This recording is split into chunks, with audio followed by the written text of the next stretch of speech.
A'udzu billahi minasyaitonir rajim. Bismillahirrahmanirrahim. Surah At-Taubah ayat 18. Innama ya'muru masajidallah. Hanya saja yang dapat memakmurkan masjid-masjid Allah.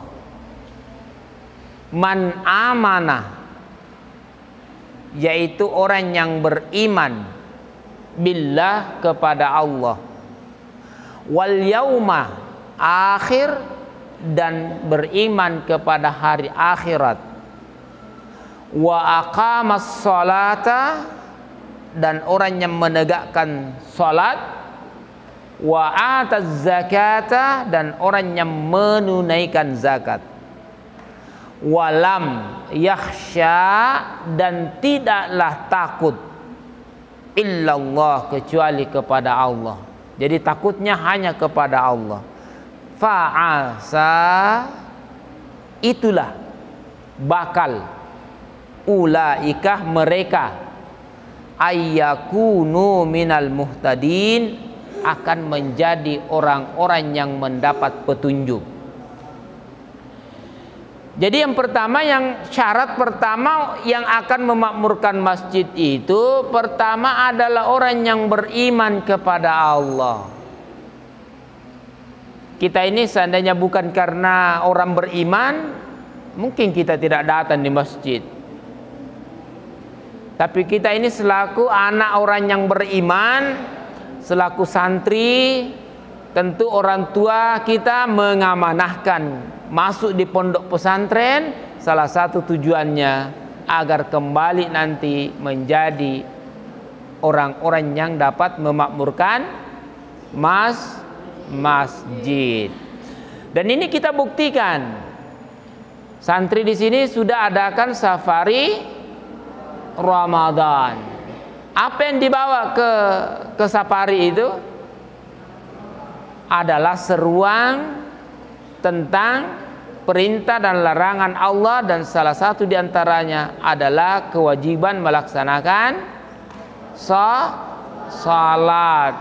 Dan diantaranya tentu sudah dipahami tentang keutamaan salat berjamaah. Berjamaahnya di mana? Lebih afdal kalau di masjid. Selanjutnya, setelah beriman kepada Allah wal yaumil akhir, mempersiapkan diri, yaitu bekal untuk hari akhirat. Ini yang kita harus yakini. Ramadan ini yang kita, insya Allah yang kita laksanakan sekarang ini, yang sekarang kita masuk ke malam 23, malam ke-23. Tidak terasa kita sudah berada di malam yang ke-23. Apa tujuan daripada puasa? Apa tujuannya? La'allakum tattaqun, semoga kamu bertakwa. Di ayat yang lain, wa tasawwadu, berbekallah kamu, fa inna khairaz zadit taqwa, karena sebaik-baik bekal adalah takwa. Bekal apa di sini?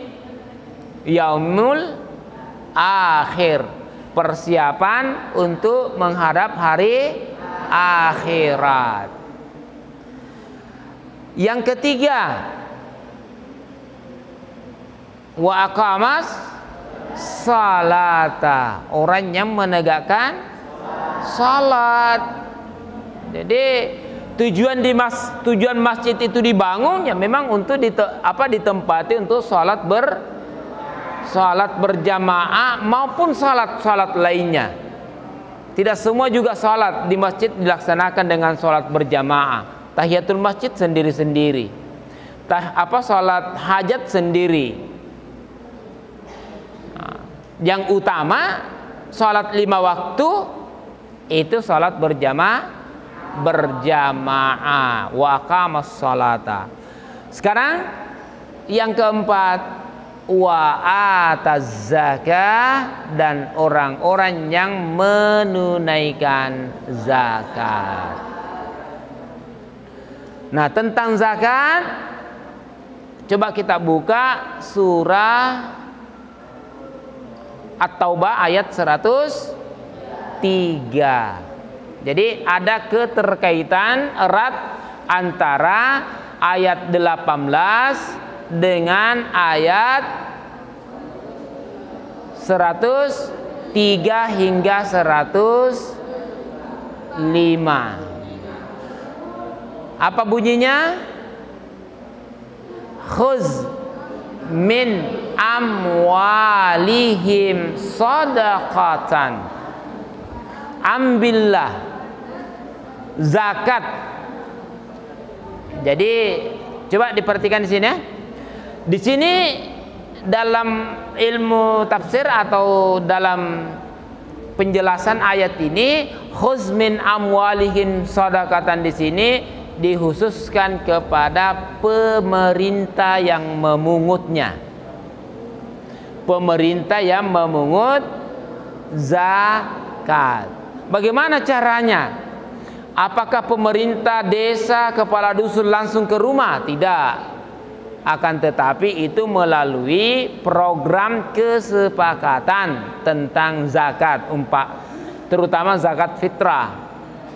Pemerintah dalam memungut itu ataupun dia menentukan zakat tahun ini per jiwa sekian, dan itulah yang disepakati dimanapun kita berada.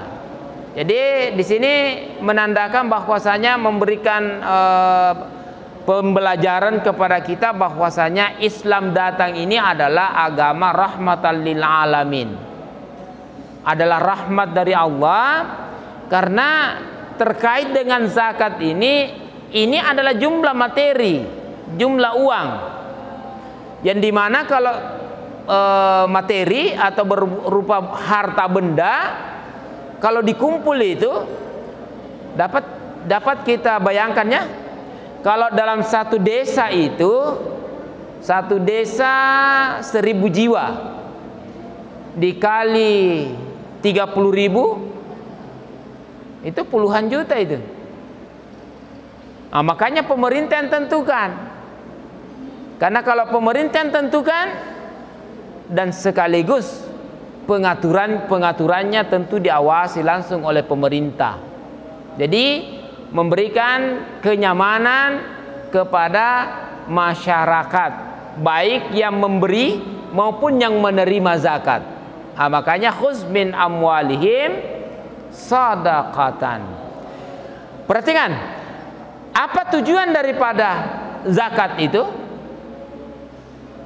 Apa tujuan daripada zakat?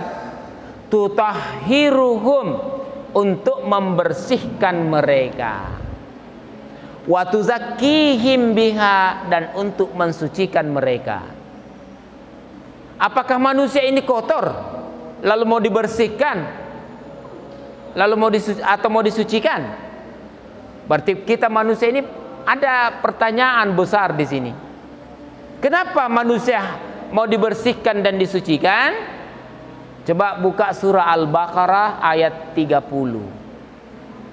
Wa iz qala rabbuka lil malaikati inni ja'ilun fil ardi khalifah qalu ataj'alu may yufsidu fiha wa yasfikud dima wa nahnu nusabbihu bihamdik. Ingatlah ketika Allah berfirman kepada malaikat, berkata kepada malaikat, saya mau menjadikan khalifah di bumi. Lalu malaikat berkata, apakah engkau ya Allah mau menjadikan manusia yang kerjanya selalu membuat kerusakan, selalu membuat keonaran? Dan itu terbukti. Kita manusia tiada hari tanpa marah, marah kecil maupun marah besar terhadap sesama. Kadang juga marah pada diri sendiri, karena memang kita tercipta dari situ selalu membawa amarah. bahkan wa yasfikud dima, bahkan mengadakan pertumpahan darah. Kata malaikat, wa nahnu nusabbihu bihamdik, sementara kami ini senantiasa menyembah kepadamu tiada henti. Itu malaikat. Makanya Ramadan hadir dengan zakat fitrah yang kita tunaikan, tutahhiruhum wa tuzakkihim, itu dapat membersihkan dan mensucikan. Apalagi coba buka surah Al-Alaq. Surah Al-Alaq surah yang pertama diturunkan oleh Allah. Di ayat ke-6 Allah berfirman, kalla innal insana la yatgha. Ketahuilah, sesungguhnya manusia itu melampaui batas. Kapan manusia itu melampaui batas?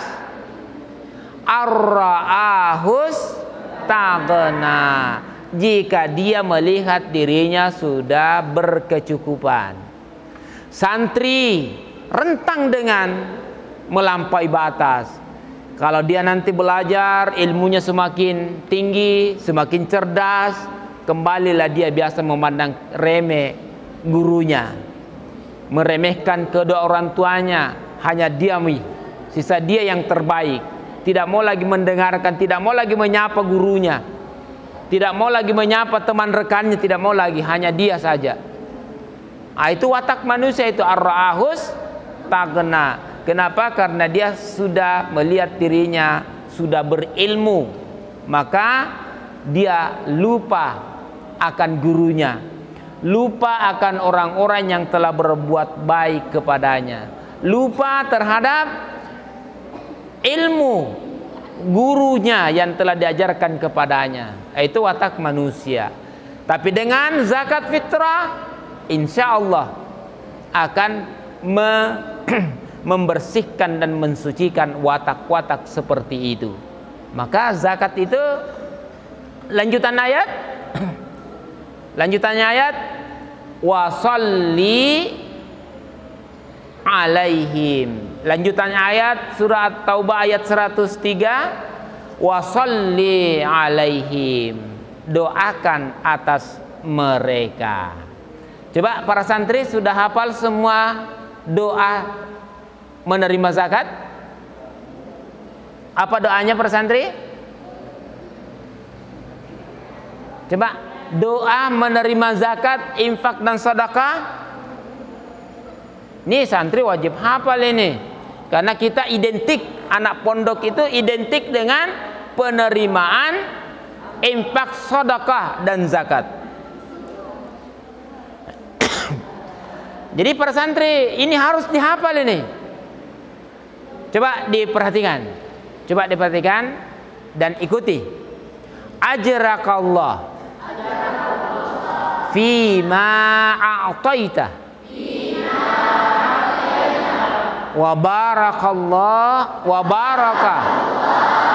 baraka fima abqaita wa ja'alahu laka tahura. Ajrakallah, semoga Allah membalas fima, terhadap apa, a'taita, yang engkau keluarkan, terhadap apa yang engkau keluarkan. Jadinya semoga Allah membalas terhadap apa yang dikeluarkan. Nah biasanya kalau orang itu mengeluarkan itu zakatnya, infak sedekahnya ke pondok pesantren, maka kita terima dengan doa itu. Ajrakallah fima a'taita wa baraka fima abqaita, dan semoga berberkah yang masih tertinggal. Wa ja'alahu laka tahura, dan semoga menjadi pembersih dosa bagimu.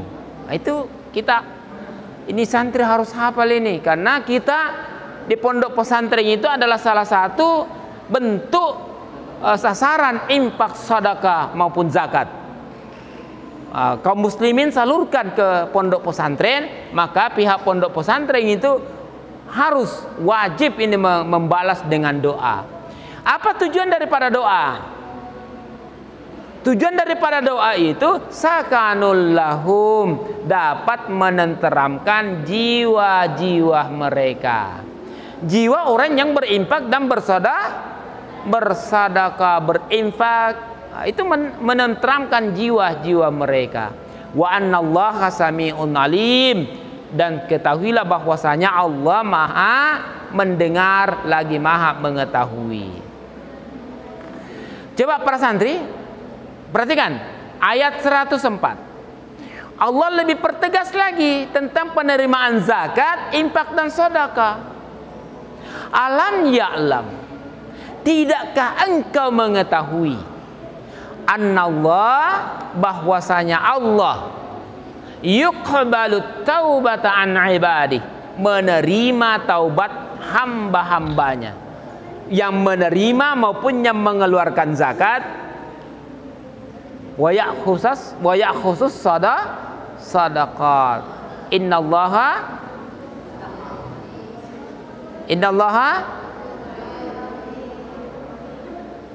ghaniyun.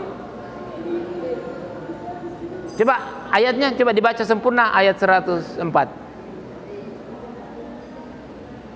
Ayat 104 coba dibaca.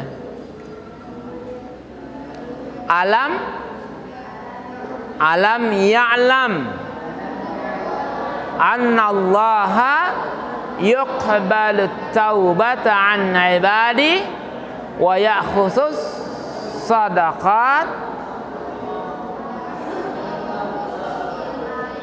wa annallaha wa annal tawwabur rahim.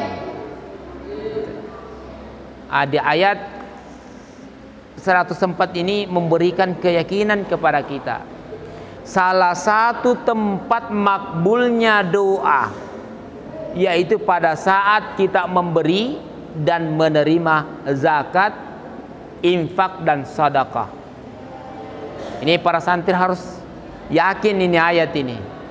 Jangan hanya dibaca begitu saja, tapi perhatikan dan yakini bahwasanya salah satu tempat makbulnya atau diterimanya doa pada saat memberi maupun menerima zakat, infak dan sedekah. Santri sering dapat kaum muslimin membawa infak sedekahnya masuk di pondok, baik itu berupa uang, berupa makanan, bahkan bentuk fisik lainnya, barang bangunan dan lain-lain sebagainya. Mereka kaum muslim itu menginfakkan, mensedekahkan, menzakatkan harta yang mereka miliki. Demi apa tujuannya itu?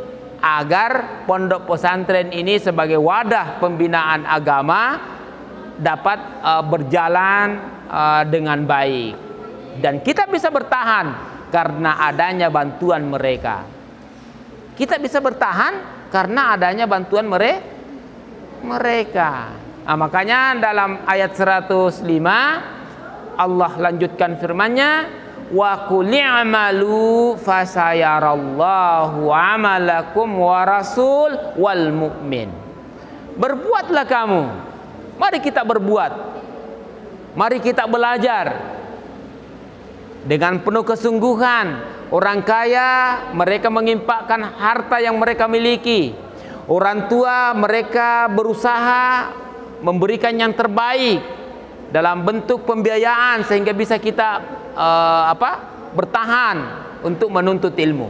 Wa qul i'malu, silahkan berbuatlah kamu. Fasayarallah, nanti Allah yang menilai.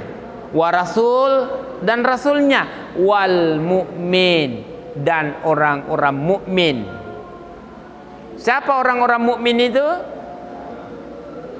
Siapa orang-orang mukmin itu? Orang mukmin itu termasuk santri, adalah dipersiapkan untuk menjadi anak yang saleh dan salehah tentu tujuannya menjadi mukmin dan mukminah.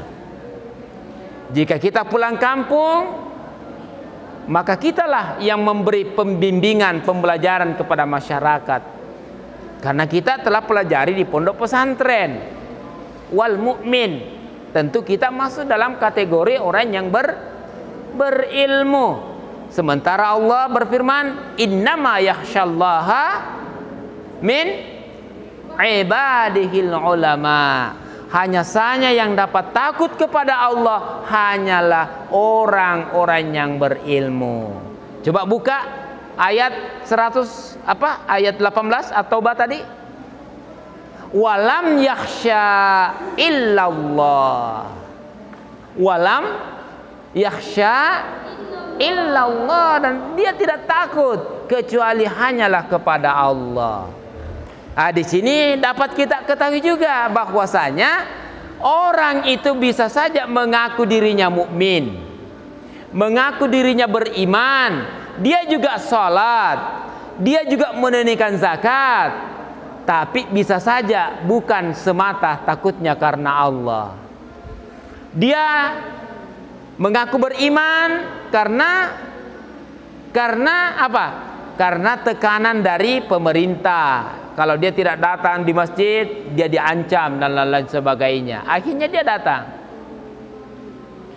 Dia menegakkan sholat karena takut, mau juga dikata kalau dia sholat. Dan inilah sifat orang-orang munafik. Datang juga sholat, puasa juga, berzakat juga, tapi tidaklah semata karena Allah. Tapi kalau orang yang beriman, ayat At-Taubah 18, walam yakhsha illallah, betul-betul tidaklah takut kecuali takutnya kepada Allah. Jadi orang yang seperti ini, dia menerima zakat, pasti dia jujur. Kalau dia terima umpama 10 juta, pasti dia katakan saya terima 10 juta. Kalau dia terima 50 juta, pasti dia katakan 50 juta. Tempat penyalurannya pasti tertata dengan baik. Yang dia salurkan ke fakir miskin sekian, kaum duafa sekian, kaum mu'allaf sekian, untuk dirinya selaku amil sekian. Dia pasti jujur. Kenapa dia jujur? Walam yakhsha illallah, karena dia yakin bahwasanya Allah tujuannya.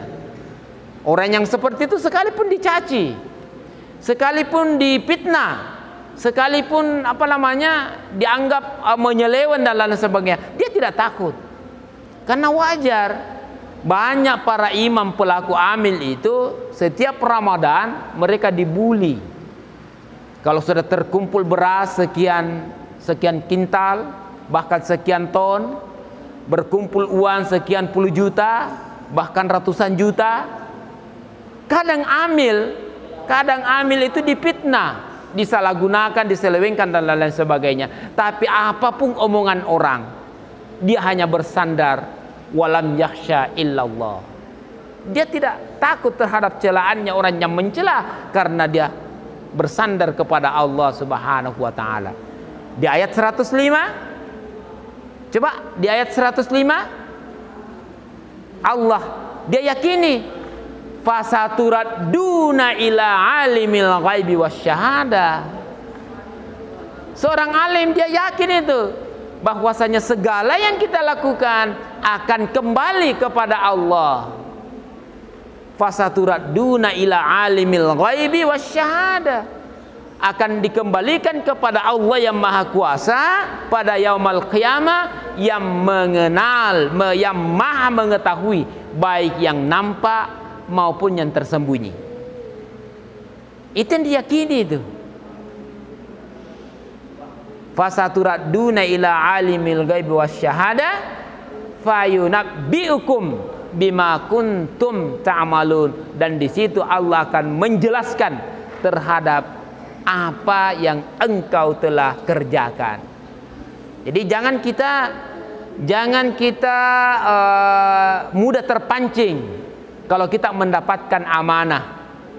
Karena kalau sudah bercerita tentang materi, maka di situ tempat munculnya berbagai macam pelecehan, berbagai macam tanggapan kalau sudah terkait dengan dana, sudah terkait dengan uang. Saya